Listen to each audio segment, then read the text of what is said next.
बात हो जाए सब। जैसे nth term of an AP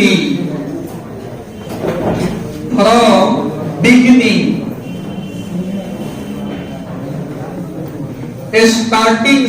starting से nवां पद निकालना हो तब ये फॉर्मूला है Pn बराबर a plus n minus 1 into D.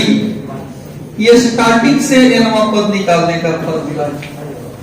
जैसे मान लीजिए कोई एग्जाम्पल दिया हुआ है 2 4 6 8 ऐसे करके, और इसमें हम 10वां टर्म पूछें तो 10th टर्म कितना होगा, इधर से 10वां पूछें तो 10th टर्म कितना होगा,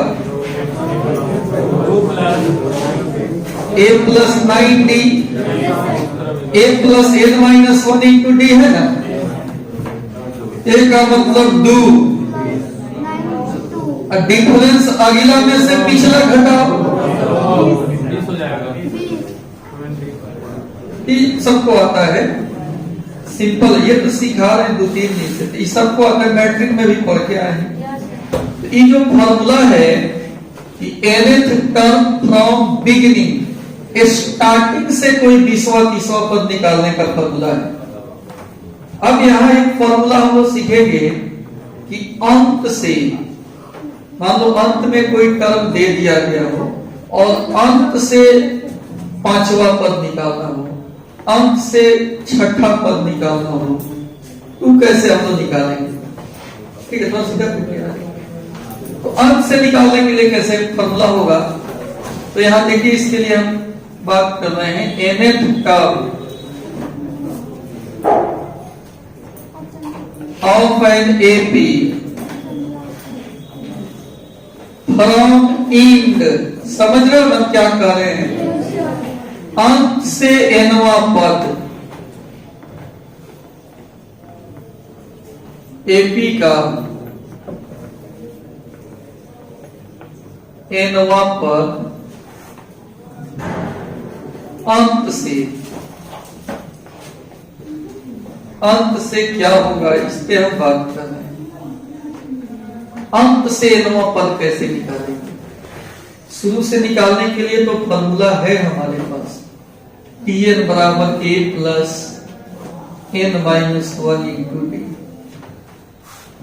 अब सुनिए, जनरल फॉर्म क्या होता है AP का? जनरल फॉर्म होता है a plus d, a plus 2d, ऐसे ही। अच्छा, अंत में अगर लास्ट टर्म को m कह दें तो इसके पहले वाला क्या होगा? बढ़िया से बताओ। n माइनस d होगा। इधर से d प्लस करके आगे बढ़ते हैं और इधर से d, समझ रहे हो बात? वेक्टर, अभी वेक्टर तुरंत पढ़ा है सेकेंड ईयर 8 से 9 तुम्हें लिखा गया। इधर से जाए ना, डी जोड़ते हुए जाते हैं, और उल्टा सोचे तो डी, अब इससे ही कितना कम है, एक डी कम है, इससे ही कितना कम है, एक डी कम है। अगर हम इधर से डी जोड़ते हुए जा रहे हैं तो उल्टा सोचेंगे तो डी क्या होगा, घटते क्रम में होगा। तो लास्ट टर्म को अगर एल कह दिए तो इसके पहले वाला का एल माइनस, इसके पहले वाला एल माइनस 2d, इसके पहले वाला एल माइनस 3d। समझ गए बात को? इधर से ही क्या हो रहा है, देखो ध्यान से, 2 और 2 4, 4 और 2 जोड़ के बढ़ रहा है।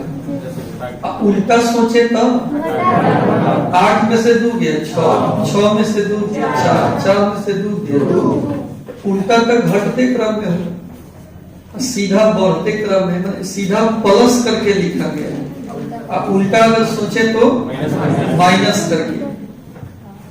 तो स्टार्टिंग से एनवा हमको नहीं निकालना है, अंत से एनवा निकालना है। तो आइए बात करते हैं फर्स्ट टर्म फ्रॉम एंड, अंत से पहला पद कौन होगा? एल होगा। अंत से पहला तो वही है का। Second term from and L minus D. Third term from and L minus 2d। ऐसे ही फोर्थ उसमें है नहीं, लेकिन फोर्थ टर्म आपसे पूछे एल माइनस 3d कह रहे हो, इससे वो कम बोल रहे हो, यही ना? अच्छा, तो अगर हम nth टर्म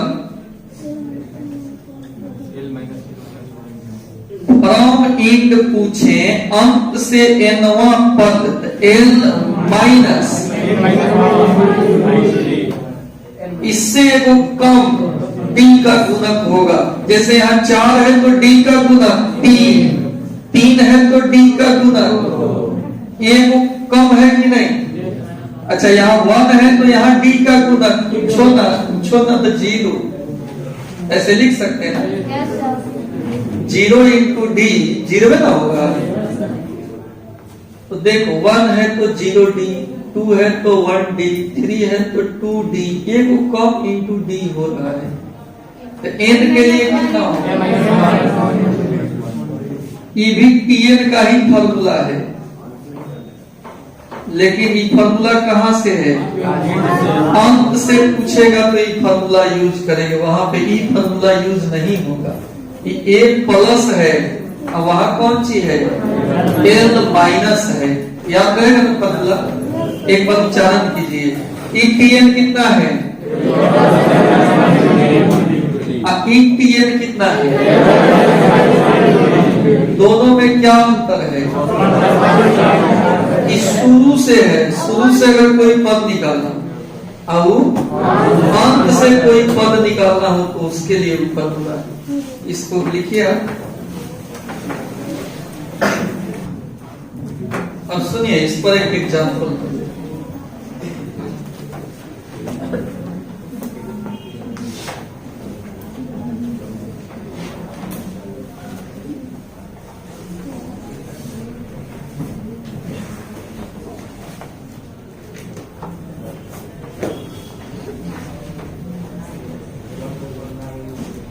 यहां देखिए एक example.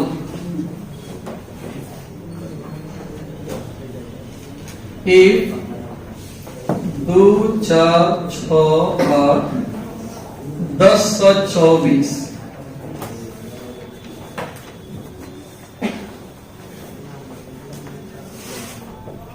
is an AP, AP में है तो then find its fifth term from and, अंत से 5वां पद बताना है। अंत से 5वां पद बताना है। फॉर्मूला आपके सामने है, लागू कीजिए, अंतर कीजिए। क्या क्या निकालेंगे, किस किस चीज का जुगाड़ करेंगे? एल और डी का। एल और डी मालूम हो जाए तो 5वां टर्म है तो 5 हो जाए। यहाँ आप बताइए एल कितना है? 1024 है। और डिफरेंस कितना का है? एपी का 2 2 4 2 6 2 का है।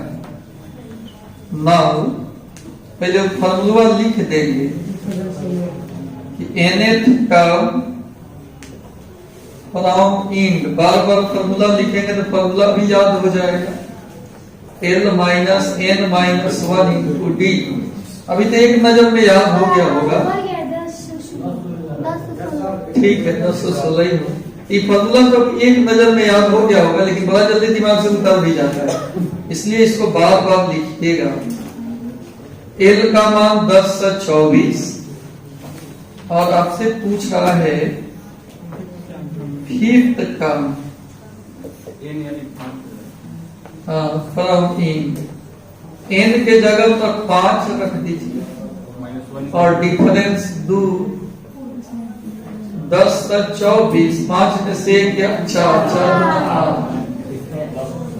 10 तो 16 आएगा। ठीक है, ऐसा सवाल पूछे तो डिफिकल्ट नहीं है, बन जाना चाहिए। क्या एकदम आसान है, खाली फॉर्मूला पुटिंग तो है, ये तो फॉर्मूला होता है और इसी में बस एल और डी का मान पुट कर देना है, हो जाएगा। क्लियर हो गया? जल्दी से इसको लिख लो जो नहीं लिखे हैं। अगर ऐसे कहीं पे लिखा हुआ है 2 4 6 8, आप चिन्ह जाते हो, पूछेंगे कि सीक्वेंस किसमें है, ये सीक्वेंस कौन सा है, तो आप बोलते हो एपी है, क्योंकि जोड़ने से बना है। ठीक, पता चल जा रहा है 2 2 4 4 2 6 2 8। लेकिन सीक्वेंस ना देकर nth टर्म कहीं पे लिख दिया, ऐसे nth टर्म लिख दिया, ये कैसे पता चलेगा कि एपी में है कि जीपी में है? ऐसे लिख दे तो कैसे पता चलेगा कि एपी में है कि जीपी में है? तो वहां आपको n का मान पुट कर करके निकाल कर जांचना होगा, ऐसे भी नहीं। यहां हम बता देते हैं आपको, किसी भी एपी का nth टर्म हमेशा रैखिक होता है। रैखिक मतलब समझ, लीनियर, घात एक रहेगा ना, तो ये हमेशा किसमें होगा? एपी में ही होगा। तो देखते पहचान जाएंगे कि एपी में है। ठीक है, अ सीक्वेंस है भी एक सीक्वेंस जिसमें Tn इतना हो कि हमेशा किसमें होता है? एपी में होता है। इसका हम प्रूफ बता रहे हैं, देखो ना, इसका हम प्रूफ बता रहे हैं, खाली होता है नहीं, यहाँ प्रूफ कैसे होता है बता। ये तो आप देख के बता सकते हो ना, इसका हम प्रूफ बता रहे हैं। एपी का मूल जो डेफिनेशन था, क्या बताए थे कि किसी टर्म में से ठीक पहले वाले टर्म को घटा ले तो डिफरेंस जो हो कांस्टेंट हो, कॉमन डिफरेंस हो, सभी जगह क्या रहे? सेम रहे। एक फॉर्मूला आपको बताया था, याद होगा, Tn माइनस 1 बराबर कितना? डी। हाँ, मैंने डी कौन सी होना चाहिए? कांस्टेंट। कांस्टेंट का मतलब n से फ्री फ्रॉम होना चाहिए। n यहाँ पे वेरिएबल नहीं होना चाहिए, n से फ्री फ्रॉम n। तो आइए देखते हैं यहां पर क्या दिया है। Tn कितना दिया है बालक? an प्लस, इसमें वेरिएबल कौन है? n। इसका मान बदल सकता है। पहला टर्म निकालेंगे तो 1 होगा, दूसरा टर्म निकालेंगे तो 2, तीसरा टर्म निकालेंगे तो इसमें चल कौन रहा है? n। ये 2 कांस्टेंट है। ठीक है, तो Tn में से Tn माइनस 1 निकाले तो वह d आना चाहिए, और यह d फ्री फ्रॉम n से फ्री होना चाहिए, n इसमें नहीं होना चाहिए, तब जाकर सीक्वेंस किसमें होता है? एपी में होता है। ये हम परिभाषा बताए हैं, Tn माइनस 1 बराबर d का, और d में लिख भी दिया कि d किससे फ्री होना चाहिए? n से फ्री होना चाहिए, यही ना। आइए देखते हैं। अब यहाँ देखिए, Tn आपके सामने है। नाउ अब हम d निकाल रहे, कॉमन डिफरेंस। तो कॉमन डिफरेंस सब जगह सेम ही ना होना चाहिए। अगर इसमें भी n इन्वॉल्व हो जाएगा तो कॉमन डिफरेंस बदलने लगेगा। n का मान 1 रखेंगे तो डिफरेंस अलग होगा, 2 रखेंगे तो क्योंकि n रहेगा तो वेरिएबल आ गया इसमें, तो इसमें n नहीं आना चाहिए। देखते हैं आ रहा है कि कॉमन डिफरेंस का फॉर्मूला है कि किसी भी टर्म में से ठीक पहले वाले टर्म को घटाने पर कॉमन डिफरेंस मिलता है। अभी देख लेते हैं कि कॉमन डिफरेंस इसका कांस्टेंट आ रहा है कि वेरिएबल। कहने का मतलब n इसमें इन्वॉल्व है कि फ्री फ्रॉम n है। अगर n इन्वॉल्व होगा तो ईएपी में निश्चित ही नहीं होगा। अगर n इन्वॉल्व नहीं होगा तो कहेंगे कि ईएपी में है। अब आइए देखते हैं Tn कितना दिया है, an plus b, Tn minus 1 बताइए।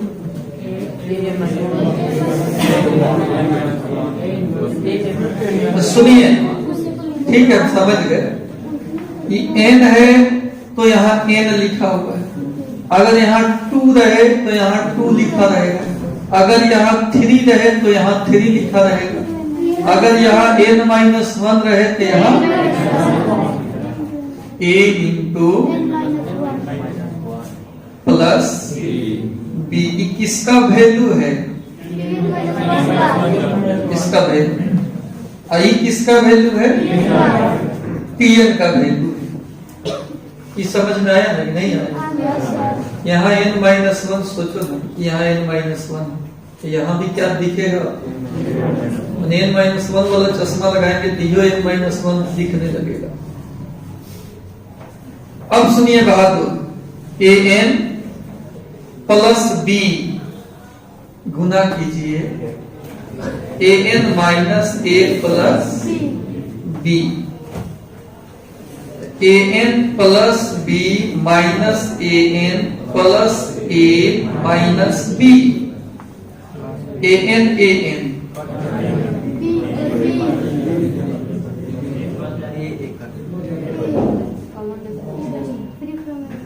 फ्री फ्रॉम n है कि नहीं, n से मुक्त है, n इसमें नहीं है, तो इसलिए दिया गया सीक्वेंस B में होगा।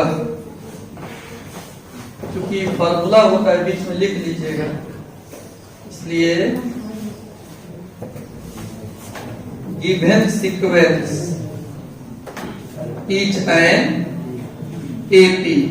ये अभी जो आपको हम पढ़ाए, अभी जो शिक्षा दिए यहाँ पर इस फॉर्मूला पे आधारित, क्या सीखे आप इसमें सीखे कि अब हम Tn देख के भी पहचान जाएंगे कि एपी में है।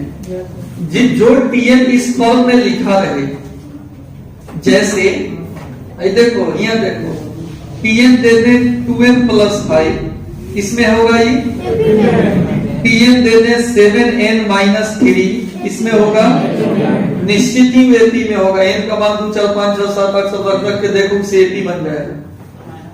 Tn दे दे खाली 8n, ये भी किसमें होगा, क्योंकि कांस्टेंट है तो 0 भी हो सकता है कब। और Tn दे दें minus 9n, minus 9/2n plus 5/2, तो भी किसमें होगा, एपी में ही होगा। n का घात 1 होना चाहिए, अब बाकी कांस्टेंट से गुना या प्लस में रहे, तो इससे जो बनता है कि किसमें बनता है, एपी में, ATCR इन एपी। तो हम अब Tn देखते समझ जाएंगे कि किसमें होगा, कैसा Tn होना चाहिए, ए या बी कोई कांस्टेंट अंक में रहे, बटा में रहे, माइनस में रहे, कुछ में भी रहे। n का घात क्या होना चाहिए, 1 होना चाहिए। an प्लस b जो लिखे हैं ना, इसको आप मैट्रिक में पढ़े होंगे, linear expression in one variable. एक वेरिएबल है, लीनियर है, क्योंकि घात कितना है या इस टोटल को कहें तो ये लीनियर पोलिनोमियल भी बोल सकते हैं। बहुपद है, घात कितना है? एक है। तो आप मैट्रिक में पढ़े उसी भाषा में इसको लिख दे रहे हैं, लीनियर पोलिनोमियल। लीनियर पोलिनोमियल है, हाँ, रैखिक पोलिनोमियल है। क्वाड्रेटिक रहता तो 2 होता, लेकिन ये कौन सी है? आप सीख गए कि लीनियर पोलिनोमियल हमेशा एपी में होता है। लीनियर पोलिनोमियल लिख के उसमें x का मान 1 2 3 4 रखो, उससे जो सीक्वेंस बनेगा वो निश्चित ही किस में बनेगा? एपी में बनेगा। सीख गए कि हम अपना बताया, हम समझ गए बढ़िया से, आप भी समझ गए। लिखिए, अब ऑब्जेक्टिव एग्जाम वगैरह होता है, कोई कंपटीशन का एग्जाम हो या कोई आपसे पूछ भी सकता है ऐसे। कॉमन डिफरेंस का एक फॉर्मूला तो आप जान गए हो कि d बराबर होता है Tn में से Tn-1 घटा देंगे। कॉमन डिफरेंस का फॉर्मूला है, कॉमन डिफरेंस का फॉर्मूला है, जिसको आप साध अंतर बोलते हो। d से सूचित किया जाता है, यही ना? ये तो आप जान रहे हैं। एक और चीज आप जान रहे हैं, बस हमको थोड़ा सा बता दें। आप ऐसे जानते हो ना, इफ नंबर ऑफ टर्म्स, अगर पदों का संख्या n हो तो Tn को लास्ट टर्म कहते हैं। ये मालूम है? ठीक है। अब Tn का फॉर्मूला कितना होता है? एपी में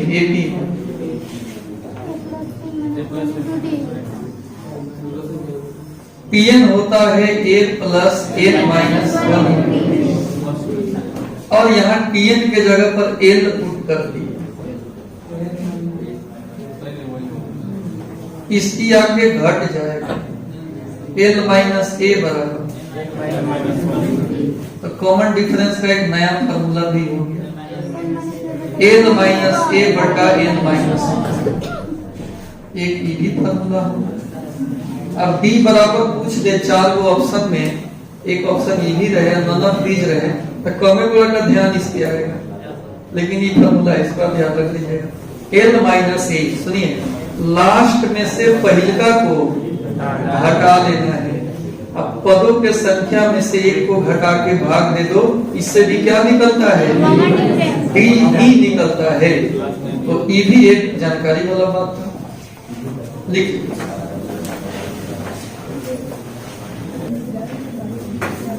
सुनिए, क्वेश्चन क्या कह रहा है कि m times of mth term. Solution समझिए, according to question m times माने m गुना of mth term is equal to n times of its nth term. ऐसे ही बनाए होंगे। अब क्या लिखेंगे बोलो? m into a plus Tm का formula a plus m-1 into d बराबर n इंटू, बोलो, a plus m-1 into d। अब क्या करेंगे? अब बोलो, हम गुना कर देंगे। m a plus m square minus m into d, m square minus m into d बराबर n a प्लस n से इसमें भी तो गुना होगा इंटू d। अब उधर के सारे टर्म को इधर कर ला देंगे यार। मान लो पहले ये इसी दूगो को ला दें, इसी दूगो को ला दें, तो कितना हो जाएगा? ये m में प्लस प्लस हो जाएगा माइनस माइनस प्लस बराबर डी वाले को उधर भेज, तो सब चेंज कर दें। आपने बनाया वो सेम टू सेम नहीं बनाया, ये उधर जाएगा तो माइनस में हो जाएगा। n स्क्वायर माइनस n आई जाएगा, तो ई माइनस n स्क्वायर आई प्लस ए, गुना में डी है तो रहेगा, डी है तो रहेगा। यहां से ए कॉमन ले लीजिए, ऐसा ही बनाए हो आप, सबको बुला के बनाए हो, कोई बात नहीं, वैसे भी बनेगा। m माइनस एन एक जगह, ठीक है, एंड ना अभी माइनस कॉमन लेंगे तो ई माइनस वाला प्लस, प्लस वाला माइनस इनटू डी है। अब क्या होगा, a into n minus n, यहाँ पे m minus n, a square minus b square, a minus b, a plus b into b. ये कितना होगा, चला a m माइनस एन बराबर कॉमन ले लेंगे, a माइनस एन कॉमन लेंगे, क्या बचा, यही ना बचेगा, निकल गया तो इसमें वन, इसमें से निकल गया तो अच्छा, ई ए बराबर माइनस कॉमन ले लें, ई माइनस वाला प्लस हो जाएगा ना, कितना बचा, एक मिनट हमको से गलती लिखे, 1 minus m plus m, total के इंटू में डी है, डी कहाँ लिख दिए हैं, अंदर लिख दिए, डी कहाँ हो, बाहर। अब माइनस कॉमन लेंगे ना तो ये पहले हो जाएगा, माइनस वाला प्लस, अब प्लस इंटू, अब कैसे सोचा है, इसको इधर करें, ठीक सोचा है, n plus n minus 1 into d बराबर, इसी को tm प्लस एन बोलते हैं। ध्यान से देखो, tm प्लस एन क्या होगा, a प्लस जितना है उसमें से घटा के d, यही तो सीखे हैं आप, इसलिए tm प्लस एन बैठो, m प्लस एन कितना हो गया, 0 हो गया। बोलिए दिक्कत, फिर से समझाए, फिर से समझो, सवाल करा m times of mth term, mवें पद का m गुना nवें टर्म के n गुना के बराबर है, ये तो सवाल कह रहा है। m लिख दिए, tm का फॉर्मूला है a plus n minus 1 into d, यहां भी tn का एक फॉर्मूला है। अब गुना करने नहीं आएगा, कोष्ट में एम ए हो जाएगा, m से इसमें भी गुना होगा, कोष्टवा में m स्क्वायर फिर n इंटू डी, यहाँ भी m ए n square minus n into D. अब इसमें से m ए n ए को एक तरफ कर लिए और ये बाकी को एक तरफ कर लिए, ये तरफ करने में दिक्कत नहीं है, एन स्क्वायर माइनस एन तो आरएचएस में है ही, इसका कोई चिन्ह नहीं बदलेगा। हाँ, जिसको एलएचएस से लेके जा रहे उसका तो चिन्ह बदलेगा ना, प्लस है वो किस में हो जाएगा, अब माइनस वाला प्लस। अब इन दोनों में से एक कॉमन है, यहां पर m माइनस एन एक साथ कर दो, स्क्वायर वाले को एक साथ कर दो, माइनस कॉमन लेके तो माइनस अलग प्लस, प्लस वाला फिर ए स्क्वायर माइनस बी स्क्वायर, ए माइनस बी ए प्लस बी हो गए, बाकी ऐसे ही उतारे हैं सी, उसमें से कॉमन आ गया है। तो जब कॉमन निकाल लेंगे ना, यहाँ 1 बचेगा, यहाँ कौन सी बचेगा, m प्लस ए, कट गया, यहाँ सामने एक माइनस कॉमन, एक उंगली की जाए और इधर आके वो चीज जुट जाए, माइनस में इधर आके प्लस में हो जाए, a प्लस पदों के संख्या माइनस 1 इंटू डी, यही तो टर्म का फॉर्मूला होता है। tm प्लस n कितना आ गया, 0। बहुत ही प्यारा बढ़िया क्वेश्चन है।